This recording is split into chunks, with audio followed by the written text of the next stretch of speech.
DLGF? Woo! You guys are not allowed to fall asleep, okay? I will come and tap on your shoulder like in grade school.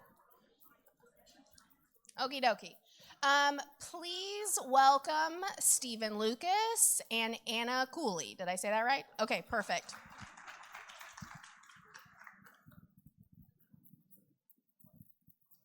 Okay, I think you can hear me. Is that correct? Yes. Excellent. I will try not to talk too loud. Genetically, I am predisposed to being somewhat loud, but I will try to contain myself. Fair warning, Sam is not able to be with us, so on your agenda you will see that Sam Vanderveen was supposed to be here. He was actually at a 2.0 training in Johnson County, and it ran long, luckily with good questions, but he will not be able to be here, so you're going to see us go very quickly through a few slides because those were his and they are very data focused.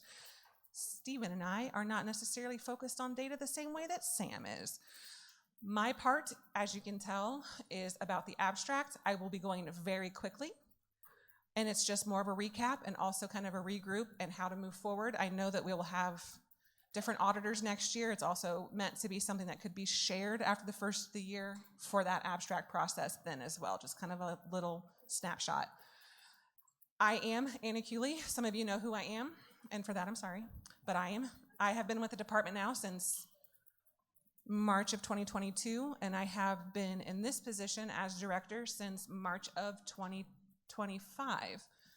And it's nice to see everyone. My name is Stephen Lucas. I am general counsel for the DLGF, and we'll be going over information on deductions and credits, which I'm sure is going to be the highlight of this week's conference. So excited to see you all in person. I know I've emailed with lots of you on questions. Feels like last session and this session were doozies for deductions and credits, so we'll do our best to cover the relevant information, and I will stick around after this session for any questions we can't get to. all right, with no further ado, we will dive into the first part, and then I'll turn it back over to Stephen for the second part. Before we do kind of dig in, we have to go through our standard disclaimer. This presentation and any other department presentation or materials are not a substitute for law. The following is not intended as legal or financial advice, but rather for informative purposes. Indiana code always governs. For the abstract portion, the short agenda is literally a timeline, the scope of the review that we do, some issues that we found during the most recent abstract period, and some ideas on how to move forward for all of us and anybody who is newer to the process next year. With no further ado, again, let's just dive into the timeline. The abstract can technically be seen as an extension of the budget process. So for abstract, in a way, it is part and actually a massive part of the budget process. It is intrinsically tied to everything that you guys do during the budget process for your unit, but then every other unit that's in your county. Everybody plays a role in what comes out of the abstract. Every budget should be adopted on or before November 1st. Now, of course, if weekends are in play or something like that, that might change, but I'm going to stick with the statutory November 1st for this purpose. The department will issue 1782 notices starting in mid-November, and they can go out all the way through early January depending on various things, be it waiting on documentation, taking out new debt, et cetera, but those usually start happening in the middle of November.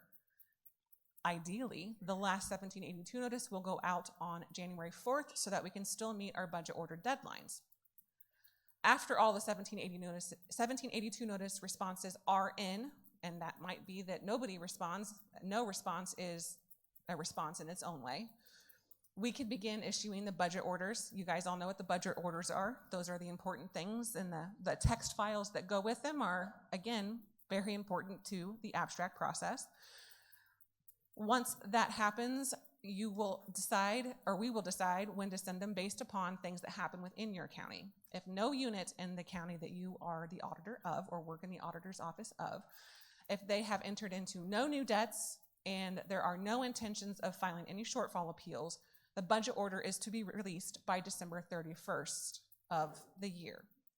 If any unit indicates on the Form 4 that they are going to be taking out debt or issuing or requesting a shortfall appeal, the budget order due date goes to January 15. Now, those units don't actually have to take out debt. They don't actually have to try for a shortfall appeal. But if they answer yes, your whole county gets moved to a different budget order date. That has caused some confusion, we have noticed over the years. So just because you are not taking out debt doesn't mean that somebody else didn't, for instance. So keep that in mind. Don't worry if you don't get your budget order by December 31st. Just check to make sure that it's coming by January 15. The timeline continues with the abstract itself. After the budget order goes out, after you get those text files, you begin to interface, you do those next pieces, which is, of course, the abstract. It is to be done by statute by March 15th. What must be completed by March 15th is the pre-abstract survey, because we obviously gather quite a bit of important information in the pre-abstract survey. If you are a county with PTR, we need to have that step completed by March 15th. The abstract needs to be uploaded and calculated and submitted, all of that by March 15th. The part that needs to be remembered, especially after a year like we had this year, is that if the abstract is not delivered to the treasurer by April 1st, we need to start talking about provisional billing. And none of us want to do provisional billing, right? Nobody wants to. I know enough about it to know that I never wanted to do it when I was in your shoes, and I hope that we never actually have to get there. But that is technically statutory. If you don't have the abstract to the treasurer by April 1st, you have to reach out to the department about provisional billing possibilities. Briefly, scope of review. We start with the PTR. Over half the counties are still PTR. So if you are one of those, we have to review this first. We will, of course, look at the pre-abstract survey, and we will be asking for the most recent December 31st cash balance for the PTR fund. The county needs to indicate whether they're going to send all of the PTR monies through, or if they're going to withhold up to 2% of those back for correction of errors or things like that. And then, of course, we need to make sure that the net assessed values by bucket type match with your historical record. So everything that you enter into the pre-budget survey, everything that you send in to us, we use the supporting documentation to verify everything that you did in the pre-budget survey, pre-abstract survey. Oh, goodness, shouldn't say that. Sorry, 2.0 on the brain, guys. But the supporting documentation is extremely important to us because we have, as we will see later, found some stuff by vetting the information that you send to us. Once the PTR is done for PTR counties, or if you are a county that doesn't have PTR, the next step or the first step will be us reviewing the abstract itself. There are several points of review for the abstract. During the upload and calculation of the files, we will be vetting out the text files themselves. We'll validate it, we'll go through certain things. Some of you might have had failed files, and it's because this is a check that we do to make sure that the information that you are uploading not only matches the stuff that we need to have it match, it also is a step in making sure that when you actually try to calculate, we can see real information and not bad information, because you don't want that. Bad information could lead to bad tax bills. So the upload and calc step is vital, and a lot of time can be spent on that, and sometimes, depending on how many people are trying to calculate and upload and whatnot all at the same time, that process can slow down. I'm sure some of you have experienced that over the past couple of years for various reasons. The reason why those get bogged down is because of the validations and the amount of work and back stuff I don't know about. I am not a programmer, but a lot is done to make sure the files are correct, accurate, and that the calculation is successful. Then we begin actually looking at the information itself. So we look for anything that might be out of what we're expecting to see, but we do review it first in, first out. So this year, we actually had several counties submitting at the same minute, literally. So I went down to the seconds to figure out what order I needed to review them in. So again, first in, first out. Now, sometimes there might be something weird that happens that we have to jump down, like we notice something very bizarre before we even get to that one, we will jump the line. But full review, first in, first out.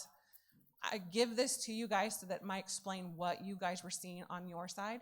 Our first abstract submission came in March 3rd. So in that first 7-8 day window, we had 17 abstracts come in. Between March 11th and March 15th, the week of the deadline, we had 34 come in. And that was the time that we were seeing some pretty sizable counties submitting at the same literal minute.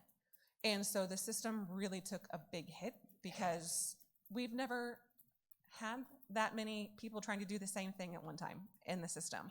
I went through historical stuff in terms of submissions and calculations. I had not been able to pinpoint another time that what we experienced between March 11th and March 15th had happened before. So the system slowed down, it bogged down. This year we actually had 41 abstracts be submitted after March 15th. So the last one came in on March 31st.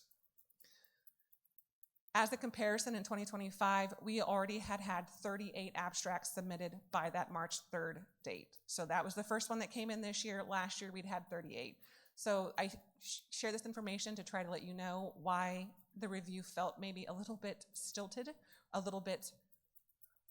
lot, is because the submission process, because of all the changes and everything that we had to go through to get the data correct and whatnot, caused the submissions to come in like this year.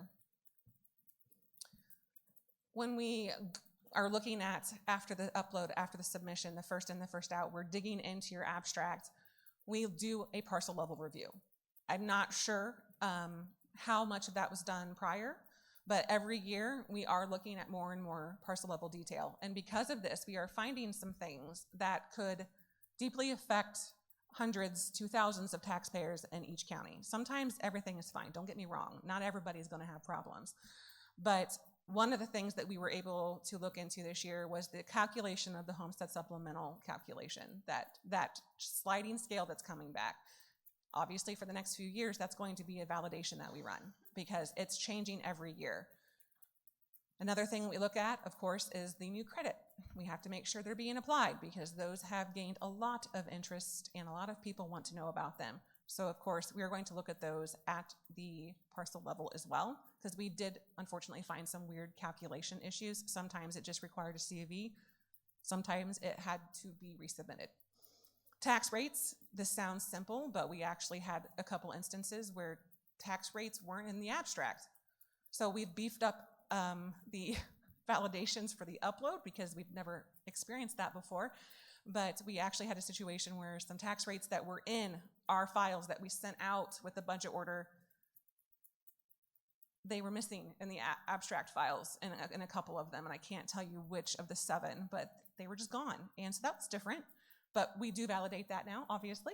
Then we also look CNAB to abstract for the TIFs. Yes, you all are aware that we do look at TIFs, but we also get asked a lot about TIFs. And we have found some things with TIFs over the years, so that review will continue. One of the biggest ones I've seen at abstract is there are TIFs that are capturing increment and property taxes that were never neutralized. Not great. So those will be brought up, and that is not technically the way those are supposed to go. So if that happens, you will be hearing from me. And then we also look at parcel movement within the TIFs. Sometimes parcels go in, parcels go out. There are splits, there are stuff like that. We get that, but if there's something that looks like an anomaly, we may reach out just to make sure that our notes are correct on our side. We also do CNAB to abstract data checks. So your step 5, we do review it not only at CNAB, but we review them again at abstract. So if some of the stuff we're seeing at the abstract doesn't seem to correlate with the answers that were provided or not provided, on step 5, we will reach out. While I don't certify, so to speak, or we don't certify the CNAV, we do have to give approval for the abstract. So I will be reaching out with questions, especially if they don't seem to correlate with what came in at CNAV. Oftentimes, there are very good reasons why things change, obviously. It's just we need that record before I can give approval or before we can give approval. We also do an abstract to abstract review. This is to just make sure that everything appears to be correct. We have found some oddities this way as well. We've seen, going back to TIF, it's one of the easier ones, but odd growth or odd not growth for a TIF. I know that sounds weird, but we had one instance where a TIF lost all of its value, it seemed like, between one abstract and the next. It was there during TIF neutralization, it was there during CNAP, but at abstract it disappeared. It wasn't supposed to. So they were able to get that fixed. And then finally, we kind of do a little bit of a reconcilement between the PTR credits that were reported during the PTR step and as they show up on the abstract itself. Very quickly, because I'm taking too much of Stephen's time, issues found, wrong cash balances of the PTR. We found that a lot, significant changes that could have really impacted. Wrong AV amounts. We've had people provide last year's PTR AVs instead of the current year's, which would affect the calculation and come back during the abstract part. And then sometimes they just provided the wrong bucket information, but they put it in the bucket that it didn't belong in, if that makes sense. Like it should have been the 1%, but they put it in the 2%, something like that. Obviously, we found several deduction issues. We had a county or two not update to the 40%, so every parcel that had a homestead deduction would have had a wrong tax bill. So that, of course, would have been thousands and thousands and thousands of tax bills that had been calculated incorrectly with wrong tax bills. We had some where the $600,000 threshold was not paid attention to. Of course, that changed for this next cycle. We had some where the standard deduction was at $45,000 instead of $48,000. Don't know how exactly it happened. It's just one of those flukes that can happen. And then we saw some mobile home oddities as well. While they're not technically fully part of the abstract process, they're still involved, so we're able to do a check on those as well. We also, again, saw some incorrect TIF, well, I jumped, but incorrect credits being applied. There were some calculations that were a little off, and then the allocation areas that shouldn't have been on abstract but were, and then again, the missing rates. There, I gave myself a cheat. The rates were in this file, the abstract rate file, but they were not in the tax data file, which meant in a couple cases, suddenly there were no circuit breaker hits for a county that experiences significant circuit breaker hits, and it's because they were missing a large chunk of their tax rate in several districts. It's not an exhaustive list, but that are the kind of the important ones that we saw during this last cycle. Moving forward, I just want to point out that we do try to post a lot of things on our website, including memos, legislative updates. We have a webinar. I'm going to shout out to Stephen's June 17th, 2026 legislative update. There will be a full day devoted just to legislative updates on that day. If you need to, I think you guys were sent a link. You can see these are directly linked to where they are on our website. Last year's information is still important for this year. I have been in discussion with some of you, but I also encourage you all to stop by and see me if you have any ideas for trainings that you guys would like. I've got my own, but I always welcome other people's opinions. We are going to continue to increase the validations in what we do. Obviously, this year we found a new way to validate with missing tax rates.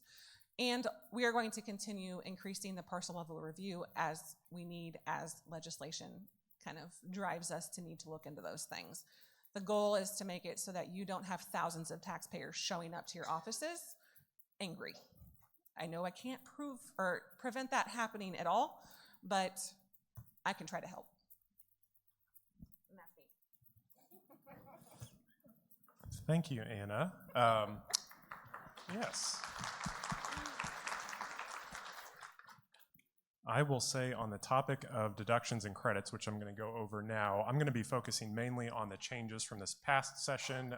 I won't get into too much of how things work generally. There was a webinar last October, I believe, that we gave that was kind of a deductions and credits 101. You can go back and refer to that.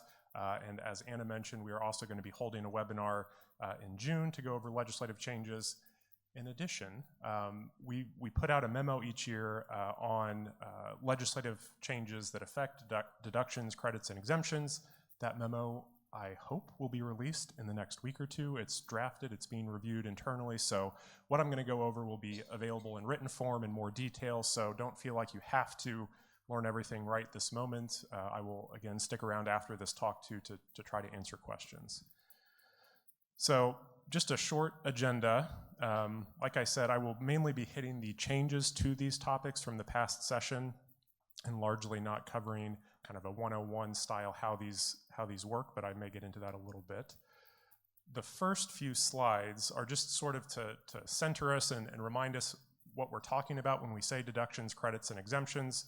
Exemptions aren't really the focus of this presentation, but I think it's a good reminder because how these work do do impact how they're put into practice and how they show up on a tax bill and how they impact taxpayers. So just a reminder that deductions are a reduction in the assessed value of the property being taxed. A lot of the deductions that have been in place for years have now been converted to credits, you will see. And so the number of deductions that the average taxpayer qualifies for has really been narrowed quite a bit. Exemptions, on the other hand, are an exclusion of property from taxation entirely, and there are policy reasons between whether something's a deduction or exemption, but in practice, they function quite similarly, I think, and I often get emails, hey, what about the homestead exemption, or what about this? And folks are using the wrong term. I might nitpick, but I understand why folks use those interchangeably quite a bit. A credit, on the other hand, and we'll go over some new credits today, those are a reduction in the property tax liability. So after the tax rate has been applied, it's a reduction in that liability. The next few slides are purely for those interested in some of the data from last session and how those impacts have played out this year. These were the slides that the aforementioned Sam was going to cover, but I will note a few interesting trends that I see. First, this slide on gross assessed values, you'll just note a continuing uptick in assessed values pretty much across the board for all property tax caps. The next slide shows the total amount of deductions and exemptions. I think the notable thing here is all have increased from 25 to 26. The big jump, you will see a big number for deductions for 2% properties. That is attributable to the new deduction for 2% properties that was added in the 25 session. That amount will likely continue to grow as that deduction amount for 2% tax cap properties continues to increase. So that's the notable thing here. Presented differently, these are the deductions and exemptions by type and amount over the last 6 years. Again, you'll note the coming online of that new 2% property deduction that hadn't been offered before. This is a slide that shows the share of the statewide net assessed value by property tax cap class, and you can see how that has shifted over time, along with the amounts for deductions and exemptions, again, across those tax caps. Finally, on credits, again, we have seen several new credits added over the last year and this year. This obviously represents the data from this past year. The supplemental homestead credit, the over 65 circuit breaker credit. The over 65 credit, the blind and disabled credit, and the supplemental homestead credit, those were both new. Those were all new, not both. And so these amounts reflect the additions of those benefits. So before we dive into the specifics of the changes to the benefits, I want to kind of remind us of the context from last session, as if you could have forgotten. Last session, we saw the conversion of the over 65 deduction to the over 65 credit, which is now a flat amount of $150. The same for the blind and disabled deduction. That was converted from a deduction to a credit of $125. So those changes first applied for 25 pay 26. And just as a reminder, those credits apply to an individual's tax liability after the application of tax cap credits, but before any other credits under the property tax article or local income tax article are applied.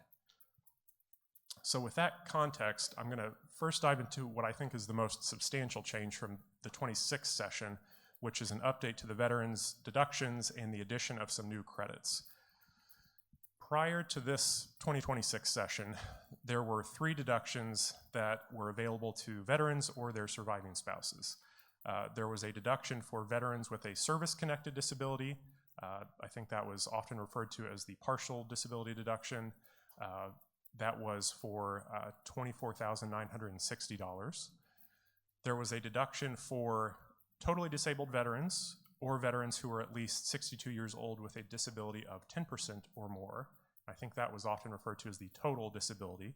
I think that's a little bit of a misnomer because you didn't have to be totally disabled. You could have been 62 or older with at least a 10%, but I know I think in your systems it's partial and total, and so that's the $14,000 deduction.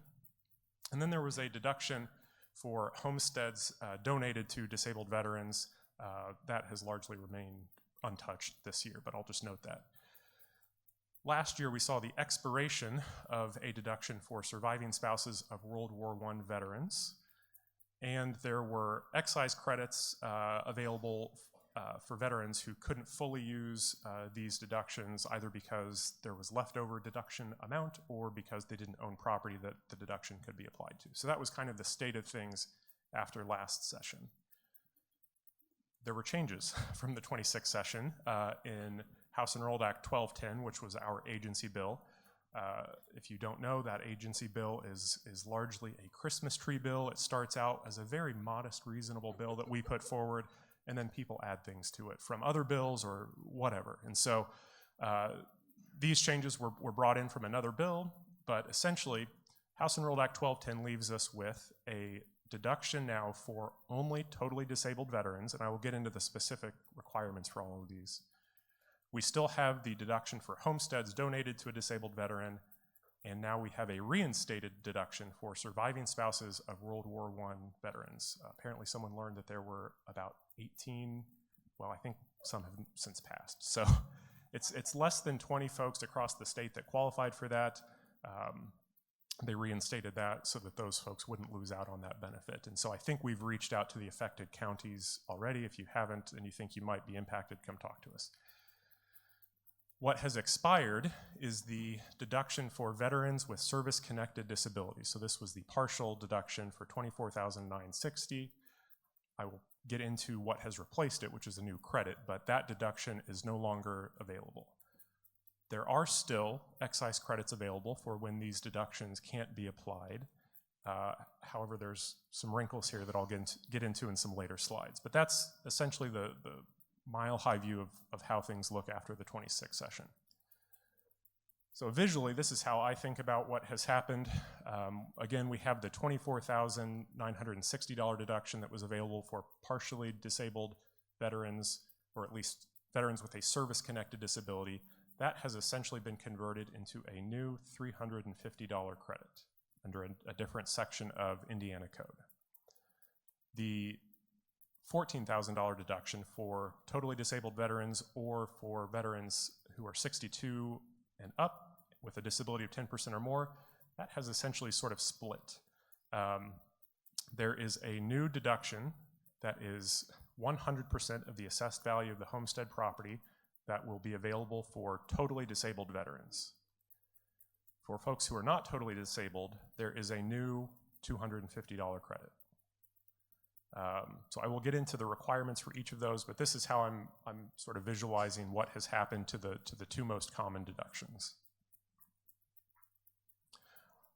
First, I'm going to go through the requirements for the new credit, the $350 credit that replaced the service-connected disability deduction. The requirements are largely, if not entirely, the same. A person has to have served in the U.S. military during any of its wars, has to have been honorably discharged, and has to have received a service-connected disability rating of 10% or more from either the U.S. Department of Veterans Affairs, as shown on their pension certificate, award of compensation, or disability compensation check, or they have to have that certificate of eligibility from the Indiana Department of Veterans Affairs. Again, this is now a fixed credit of $350, and the slide has the new statutory citation, so if you're curious and want to go look at the requirements actually in the statute, you can do that. The other credit, the $250 credit, in my mind, again, this is essentially taking the place of the deduction for the folks who aren't totally disabled and qualified because they are 62 and up and had a disability of 10% or more. It's essentially the same requirements. They have to have served in the U.S. military for 90 days, have to have been honorably discharged, and have to be at least 62 years old with a disability rating of 10% or more under the same evidence standards. One big change here is that the assessed value limitation that applied to the deduction was not carried over to the credit. So there had been an assessed value limitation of $240,000 on the deduction, meaning if you had a property with an assessed value above that, you weren't eligible for the deduction. That same limit was not carried over to the credit. I should have mentioned at the beginning, obviously all of this will be reflected in an updated application form for these benefits. We are in the process of making those changes and working with the Indiana Department of Veterans Affairs. There was an idea thrown out as to whether we could potentially combine the deductions and credits application with their certificate of eligibility so that it would all just be one document. So we're working through and thinking through that, but that's something that you will likely see in the very near future. Whatever form that takes, an updated application form that has instructions and explains this as well as we can fit into the limited space we have. So one of the questions I've gotten already, and I think it's obviously perfectly reasonable to ask, is whether these can be combined with each other, these two new veterans credits, and whether they can be combined with the other local property tax credits that folks might be eligible for. The answer to all of that is yes, they can. They can be combined as long as they qualify for each particular credit. So you can imagine situations where folks might qualify for one or not the other, but if they qualify for both on their own, then they can receive both of these new veterans credits, and they can combine these credits with any other credit they're entitled to by law, and largely that will likely be the over 65 credit or the blind and disabled credit. Deep breath. Okay. We're going to get into the new, it's not really a new deduction because it's in the same section of Indiana code, but it's the revised or revamped or beefed up deduction now for totally disabled veterans. There are a lot of similarities in the eligibility requirements. They have to have served in the U.S. military for at least 90 days to qualify for this deduction. They have to have been honorably discharged. Their disability, like it had to be before, has to be evidenced by either a U.S. Department of Veterans Affairs pension certificate or award of compensation, or that certificate of eligibility from the Indiana Department of Veterans Affairs. One new requirement that's added to this deduction is that they must have resided in Indiana for at least 1 year before the assessment date for which the deduction is claimed. So that new question, that new checkpoint will be included on the application, but previously these deductions didn't have a residency requirement. And so you can imagine folks who lived just over the border of Indiana, who owned property in Indiana, they could have claimed the deductions previously. Now, at least for this deduction, this can only be claimed if they've lived in Indiana for at least 1 year before the assessment date. The big change is the amount of, I see a question. I think we're going to take questions at the end. I'm sure you've got lots. I have many myself, so I will do my best to leave some time. And again, if we don't get to everyone, I will be right across the hall and just come talk to me.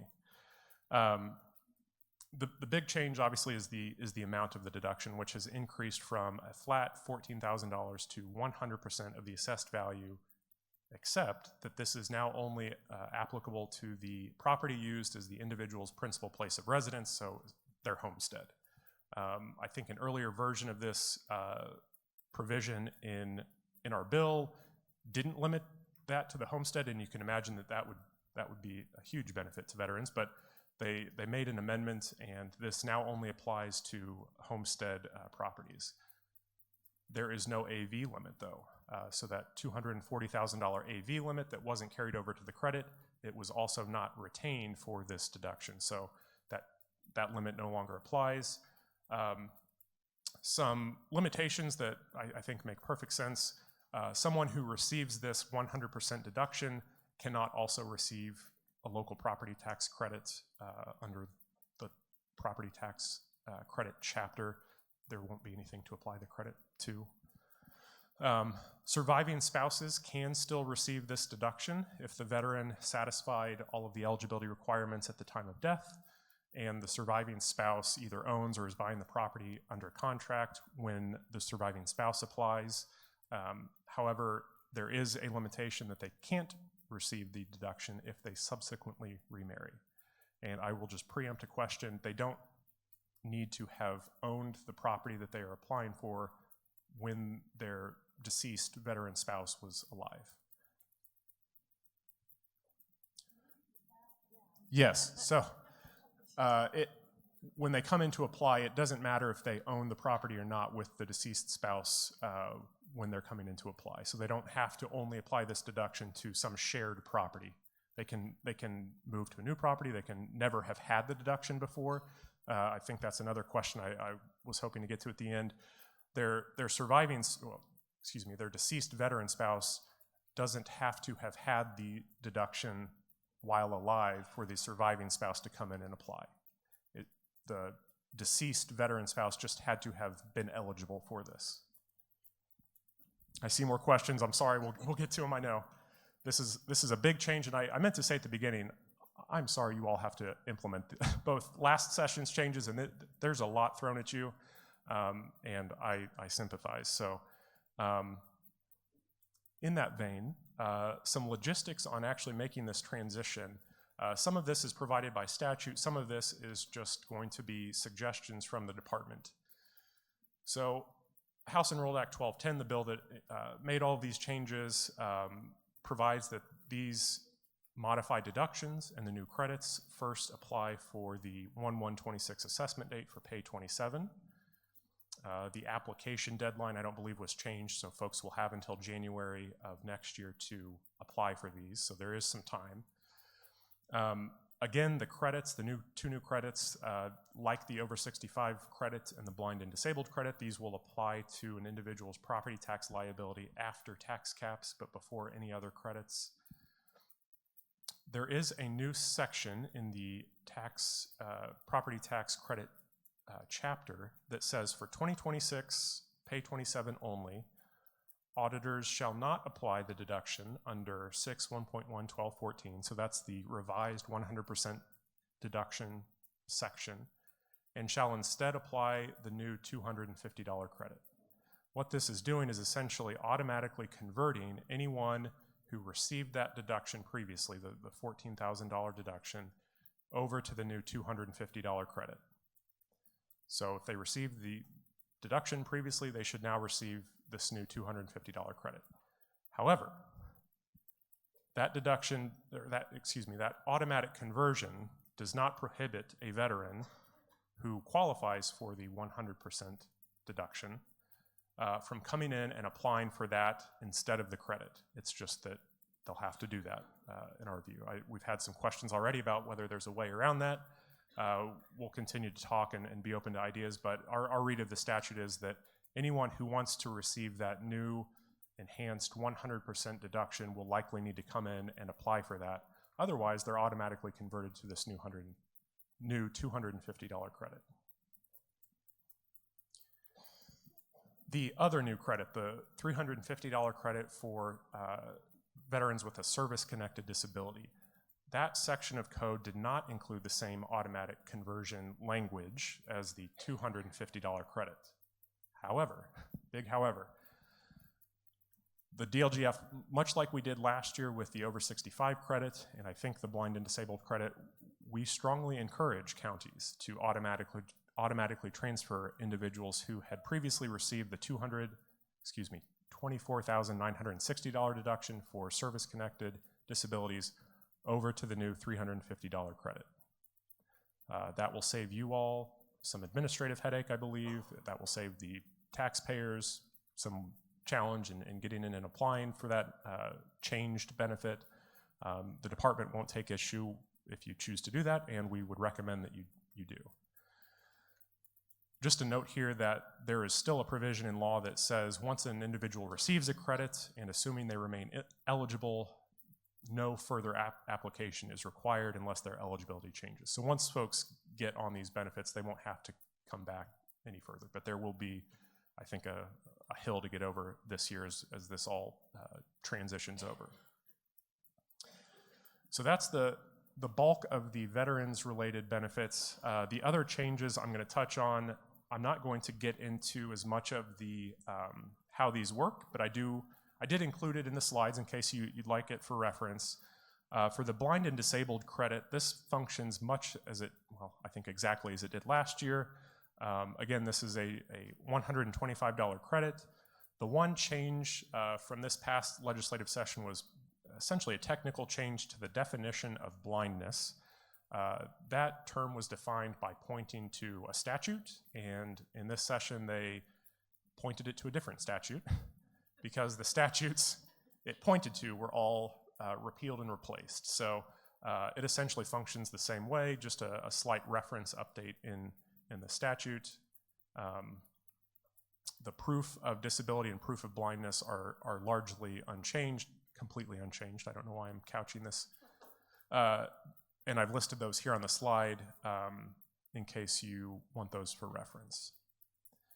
Just a reminder, this was a change from last year, but the difference between the former deduction and this new credit, one change is that the income limitation that applied to the deduction does not apply to this credit. So previously the deduction had a $17,000 income limitation.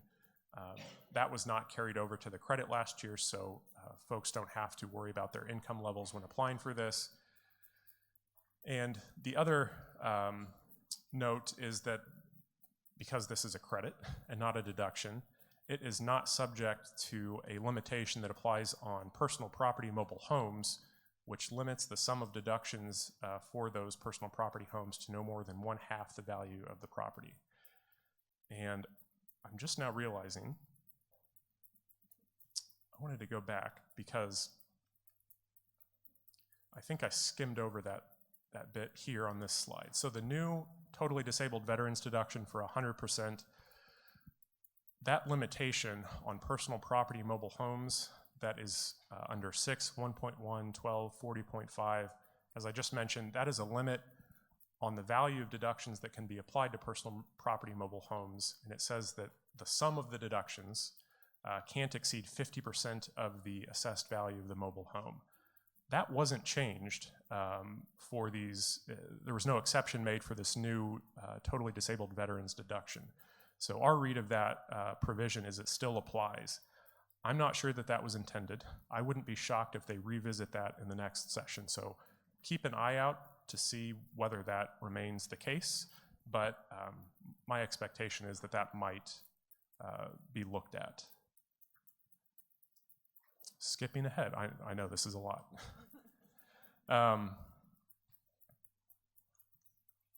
So the over 65 credit, again, this was a deduction that was converted to a credit last year.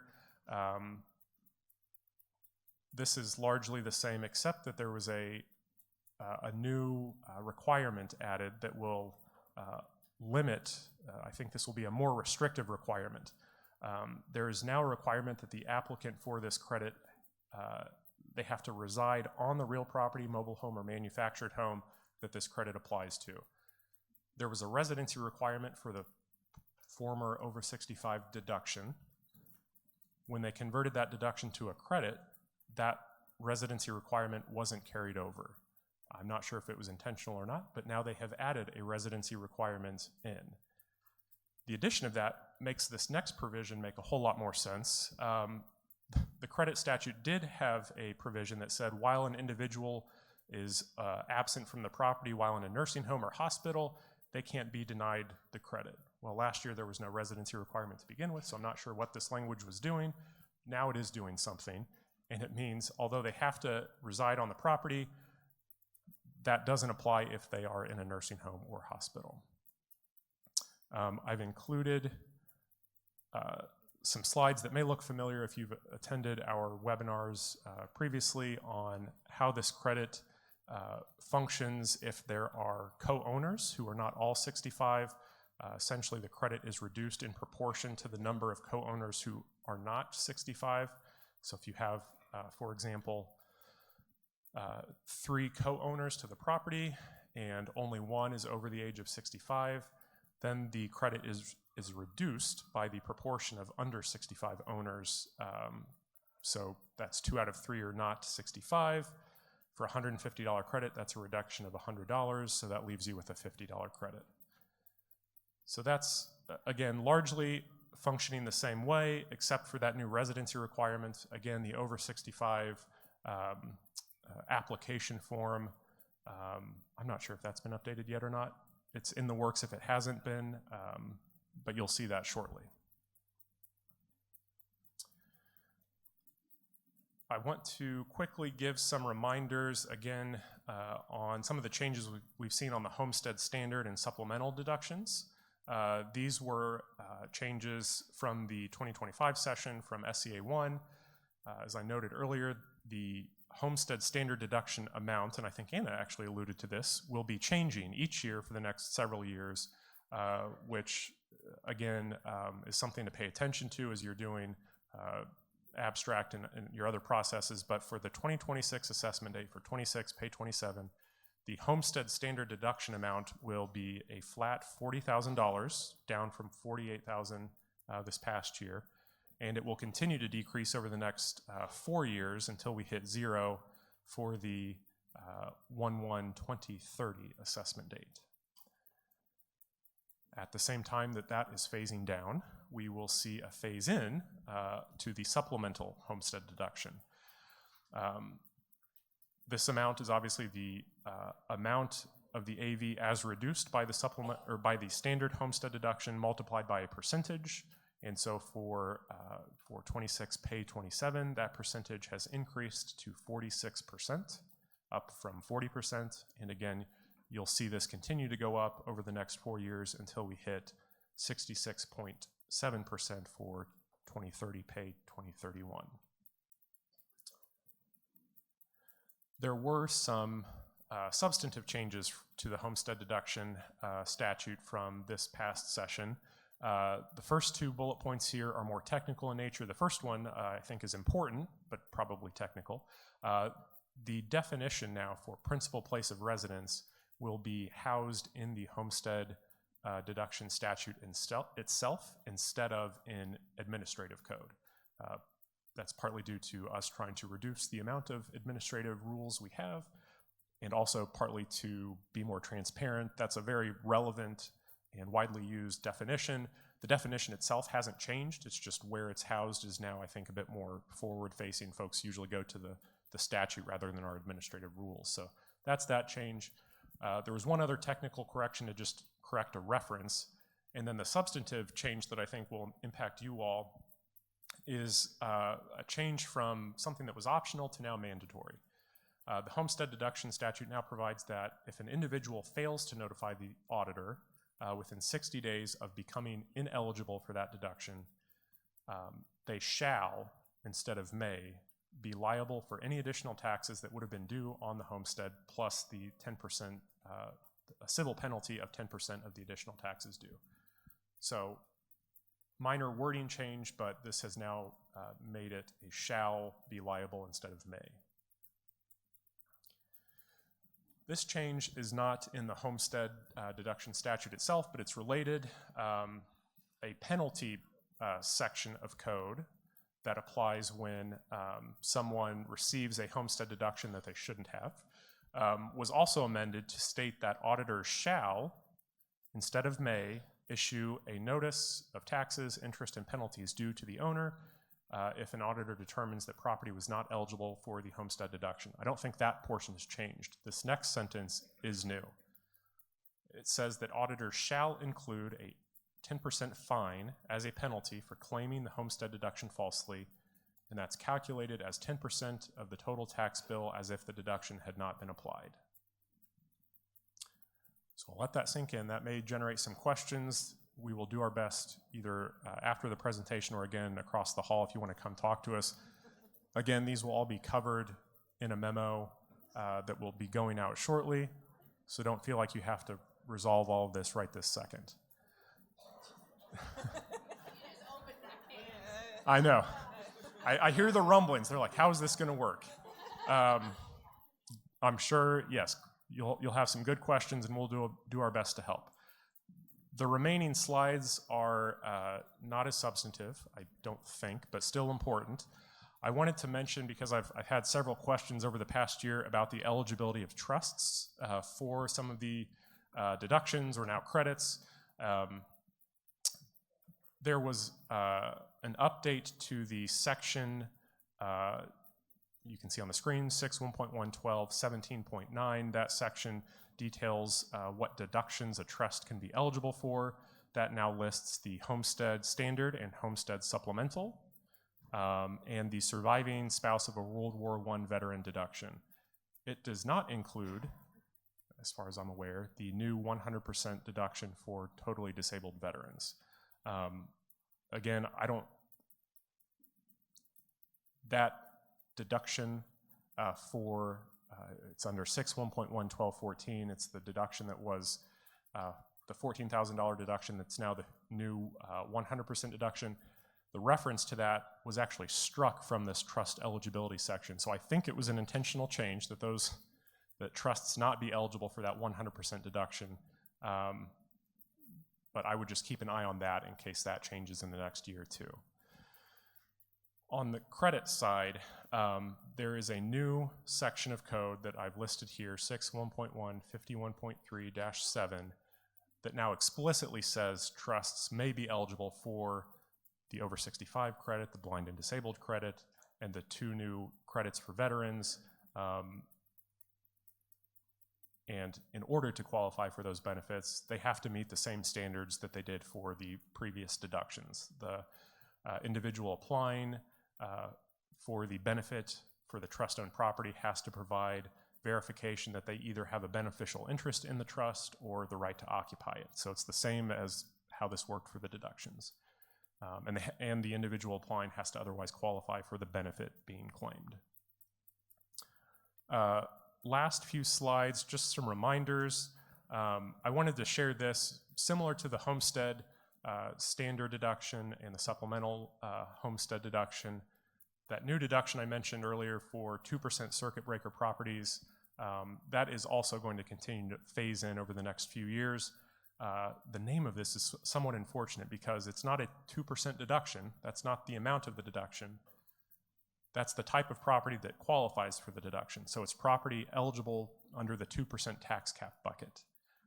The amount of the deduction for 26 pay 27, that will be 12% of the assessed value of the property. And again, that's up from 6% last year, and you'll see that it continues to increase up to 33.4% for pay 31. Finally, last slide before I go over some questions that we got in advance. There was a technical, I think somewhat technical change made on the order of operations for applying exemptions, deductions, and credits.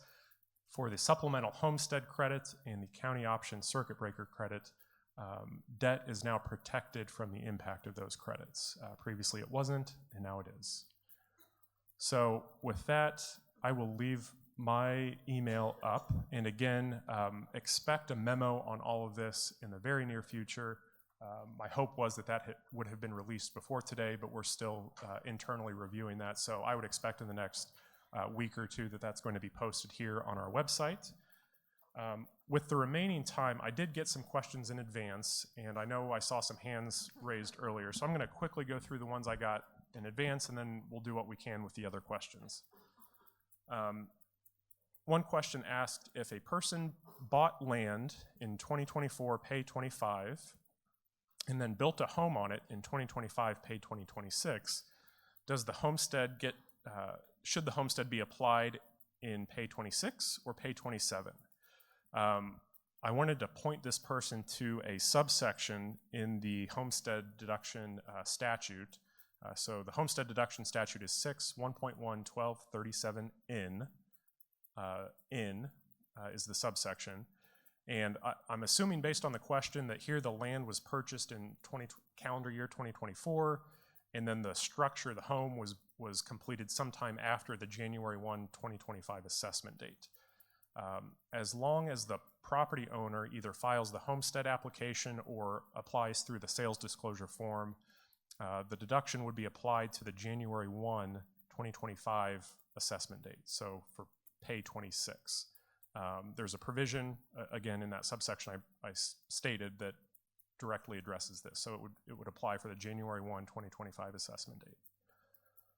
The next question I got was whether someone had to have lived in a house for a year before claiming a homestead. The answer is no. The requirement under subsection B of the homestead deduction statute is you have to have an interest in the homestead, so an ownership interest on the assessment date, or any date in the same year after the assessment date that an application is filed. Next question. If you bought a house in 25 pay 26, do you get the homestead in 25 pay 26, or does it go to 26 pay 27? Again, assuming all of the requirements are met and the person qualifies, it would apply for 25 pay 26. You don't have to wait a year before it applies. So one question we sort of touched on in the presentation, but I wanted to get to was whether surviving spouses would still be eligible for the veterans benefits. They said our county has seen an increase in questions regarding the surviving spouse section for veterans. I imagine you've seen an increase in questions generally for veterans benefits, but they're asking whether surviving spouses would still be eligible. The answer is yes. They can claim the 100% deduction or the new credits, but there are requirements they have to meet that will again be detailed in more detail on the application form. They have to either own or be purchasing the property under contract when they apply. The deceased veteran must have satisfied the eligibility requirements at the time of death. And the surviving spouse, I mentioned this earlier, the surviving spouse would be entitled to the deduction regardless of whether the property for which the deduction is claimed was owned by the deceased veteran or the surviving spouse before the veteran's death. So again, that's what we discussed earlier. If a veteran has never filed any paperwork, is the surviving spouse still allowed to come in and claim the deduction? Yes. The deceased veteran didn't have to actually be receiving the benefit in order for the surviving spouse to qualify. The surviving spouse just has to show that the deceased veteran would have qualified for the benefits. I'm going to go quickly because I see we're running out of time. There was a question about whether only spouses of veterans who served during World War II were eligible for these benefits. No, there was, again, that change in the deduction for surviving spouses of World War I veterans, so I'm not sure if that's what this person was seeing. That was repealed and then reinstated for the 15 or 18 folks across the state that actually qualified, but that's not an eligibility requirement for the other benefits. One thing I did want to mention, because I've had several questions about the excise portion of that applies to disabled veterans benefits. With the changes to the deductions, will we still hand out the BMV certificates if the tax bill is zero? Will we still certify that veterans are non-property owners? So just to recap, there were two ways that a disabled veteran could have somehow applied the former deductions that were available to their excise taxes. First, if there was an unused portion of the deduction, it could have been applied to their excise taxes, I believe at a rate of $2 per $100 of taxable value.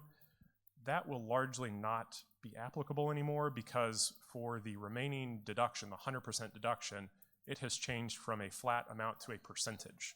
So I'm not sure how you would ever have a remaining amount of 100%. It could still apply, I suppose, for the handful of surviving spouses of World War I veterans. That still is a flat amount, so if they have an unused portion, they could apply that to their excise taxes, but I think largely there won't be any leftover amount to apply to excise. On the flip side, there is the excise credit if they don't own property at all that they can apply these benefits to. That was largely untouched, so that will still function the same way. If they would have otherwise applied for these benefits, they will still be able to receive that excise credit. And again, our memo will cover this in more detail. I think I'm out of time, so I'm going to stop talking and look at Stacy. Okay, how many questions do we have? Please raise your hands. You want say your last statement again. About the excise credit for veterans who don't own property that either a deduction, the 100% deduction or the credit can apply to, but would otherwise qualify for that benefit, they still will be able to get the excise credit. That it'll essentially function much like it does now with the deductions. Was that good, Deborah? Or I will say, Okay, we're processing. While we're processing, how many questions do we have? I feel like there's a ton. So Okay. I will say this, I'll be here and he'll be here basically the rest of this day. I will be here tomorrow, so I can always take down your questions if we don't get to them today. Okay, this is what I could do. I could push my next 30-minute presentation to Thursday morning. If you guys want to keep asking them questions, and this is if you guys want to do 30 minutes worth of questions.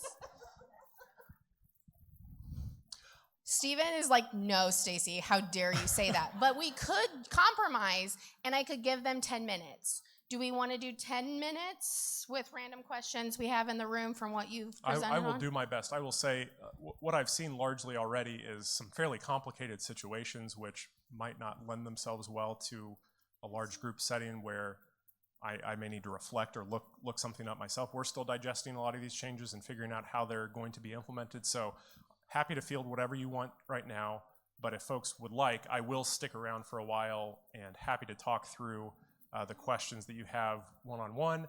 And what we were considering doing is just taking down any questions, because I'm sure you're all interested in the answers. We have at times put out an FAQ document after a conference like this. So the questions that I just ran through and any others I get, I think we'll compile those and post those on our website so that everyone can see those. So maybe it's easier for you guys to write down our questions, get them to you. You can use our resource table or Anna to do that. I give you guys 2 questions. Is there anybody who wants to ask their question to the room right now? She has had her hand up the entire time, so by all means. I know there were lots of questions, and I want to answer them all.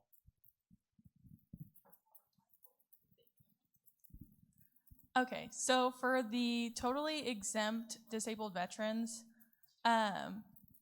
is it for the homestead values or the homestead parcel?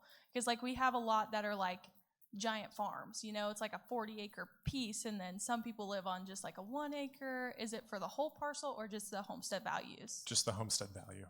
Okay. Oh, time out. It just applies to the homestead property itself. So whatever's in the 1% bucket, that value, that's what it applies to. And now it's just the homestead AV? So your slide said 100% of the AV. Now it's just the homestead AV. Oh, I can't go back.